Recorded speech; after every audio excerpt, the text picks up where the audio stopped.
Saudara-saudara yang dikasihi oleh Tuhan kita Yesus Kristus, sebelum kita beristirahat malam, marilah kita sejenak merenungkan kebenaran firman Tuhan. Namun sebelumnya, marilah kita berdoa. Ya Tuhan Allah Bapa kami yang di surga, kami bersyukur atas segala penyertaan-Mu sepanjang hari ini. Kami boleh melakukan banyak kegiatan kami, dan tiba saatnya kami akan memasuki malam. Sebelum kami beristirahat, kami ingin merenungkan kebenaran firman Tuhan.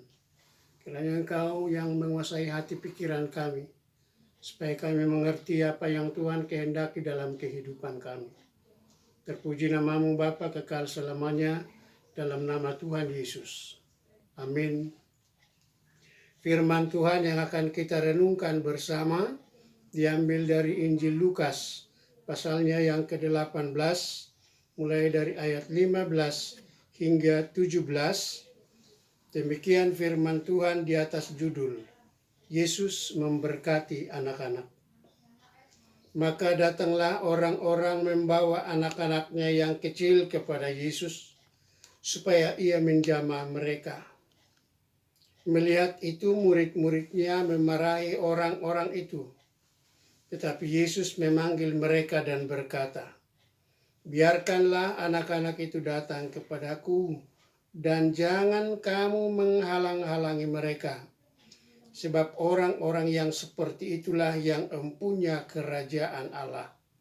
Aku berkata kepadamu, sesungguhnya barang siapa tidak menyambut kerajaan Allah seperti anak kecil, ia tidak akan masuk ke dalamnya." Demikian firman Tuhan. Saudara-saudara yang dikasihi oleh Tuhan Yesus, bila kita bicara tentang anak, banyak hal yang menarik di dalamnya. Anak adalah yang dirindukan setiap rumah tangga, bahkan sering dianggap bahwa tanpa suara anak dalam keluarga itu serasa belum lengkap atau kurang lengkap.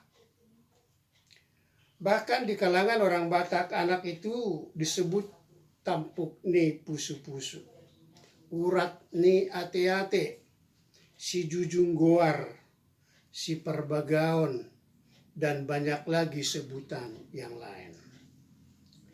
Selain daripada itu, anak adalah yang harus dibesarkan, dididik, diayomi, bahkan didoakan, agar kelak mereka menjadi anak yang berguna bagi keluarga, masyarakat, terlebih di hadapan Tuhan. Ingat nyanyian "Di Doa Ibuku Namaku Disebut". Dan ternyata Tuhan Yesus juga cinta anak-anak. Sebagaimana Dia cinta segala bangsa tanpa memandang warna kulit. Namun rupanya tidak demikian dengan para murid-murid Yesus. Ketika ibu-ibu dan bapak-bapak datang membawa anak-anak mereka kepada Yesus agar dijamah dan diberkati, justru para murid melarangnya. Saudara-saudara yang dikasihi oleh Tuhan, apa yang menjadi alasan murid melarang orang tua membawa anak-anaknya kepada Yesus? Secara tertulis memang tidak diberitahu. Namun dari situasi dan kondisi saat itu, dapat kita pahami alasan-alasannya, antara lain karena Yesus sedang mengajar orang-orang tentang kerajaan Allah yang dianggap para murid merupakan hal yang sangat penting, sehingga kedatangan para orang tua dianggap mengganggu. Di sisi lain bisa juga karena Tuhan Yesus sudah capek. Jadi dianggap perlu istirahat. Karenanya para murid melarang, sebab bisa mengganggu kondisi Tuhan Yesus. Saudara-saudara yang dikasihi oleh Tuhan, ketika para murid berempati, justru Tuhan Yesus menyatakan tujuan kedatangannya ke dunia, yaitu menyelamatkan orang berdosa. bukan untuk dilayani, melainkan untuk melayani. Biarkan anak-anak itu datang kepadaku, sebab orang yang seperti itulah yang mempunyai kerajaan Allah. Dalam Matius 6 ayat 33 dikatakan, tetapi carilah dahulu kerajaan Allah dan kebenarannya, maka semuanya itu akan ditambahkan kepadamu. Apa sebenarnya kerajaan Allah itu? Rasul Paulus berkata dalam Roma 14 ayat 17, sebab kerajaan Allah bukanlah soal makanan dan minuman, tetapi soal kebenaran, damai sejahtera, dan sukacita oleh Roh Kudus. Ternyata sifat-sifat ini hanya ditemukan dalam diri anak-anak. Mereka tidak mau berbohong, mereka juga suka damai, dan segala hidupnya hanya dipertaruhkan kepada orang tuanya. Saudara-saudara yang dikasihi Tuhan, Allah kita ingin agar semua para pengikutnya memiliki sifat kepolosan seperti anak-anak. Antara lain, kita harus memiliki sifat ketergantungan kepada Allah, bukan pada dunia dan segala isinya, termasuk di dalamnya jabatan, harta, ataupun popularitas.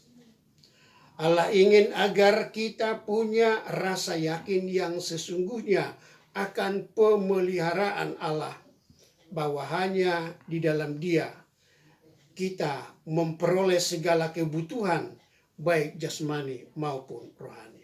Karena itu, miliki karakter seorang anak, tetapi berpikir dan berharap, beriman seperti seorang anak dewasa. Amin. Mari kita berdoa. Terima kasih Tuhan untuk kebenaran firman-Mu yang sudah kami dengar dan renungkan bersama. Sungguh kami memahami bahwa hanya di dalam diri seorang anak ditemukan sifat-sifat tentang kerajaan Allah. Dan itulah yang Tuhan inginkan bagi kami, supaya kami memiliki sifat itu sebagai anak-anak Tuhan.